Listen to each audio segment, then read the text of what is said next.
కుటుంబం అంటే భర్త ఉద్యోగం చేస్తే భార్య ఇంటి బాధ్యతను తీసుకుంటుంది. పురుషులు ఉద్యోగం చేసి సంపాదించిన డబ్బును ఇంట్లోని ఆడవారికిస్తే వారు పొదుపుగా ఖర్చు చేసి మిగిలింది ఆదా చేసేవారు.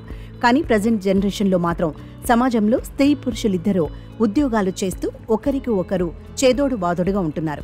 అయితే ఈ రెండు పరిస్థితులకు భిన్నంగా జపాన్లోని చాలా ప్రాంతాల్లో మరో సంప్రదాయాన్ని పాటిస్తున్నారు. ఆ సంప్రదాయాన్ని వింటే మీరు షాక్ అవ్వటం ఖాయం. జపాన్లోని ఓ ప్రాంతంలో భర్తలు సంపాదించే మొత్తం డబ్బులను భార్యల చేతిలో పెడతారు. ఆ డబ్బును భార్య ఇంటి ఖర్చులు, పిల్లల చదువులు, సేవింగ్స్ వంటి విషయాలకు ఉపయోగిస్తూ వాటిలో నుంచి నెల నెల తమ భర్తలకు పాకెట్ మనీ ఇస్తారట.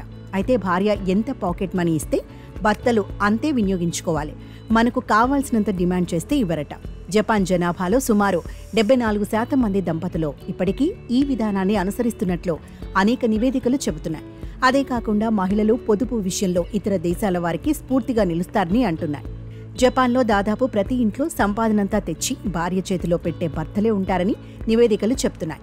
ఇంటి అవసరాల కోసం డబ్బు ఎలా ఖర్చు పెట్టాలో తెలిసినంతగా పొదుపు మదుపులపై ఇల్లాలికి అవగాహన ఉండదని చాలామంది భావిస్తుంటారు. కానీ జపాన్ మహిళలు అలా కాదట. అటు ఖర్చులతో పాటు పొదుపు మదుపులోనూ నిష్ణాతులేనట.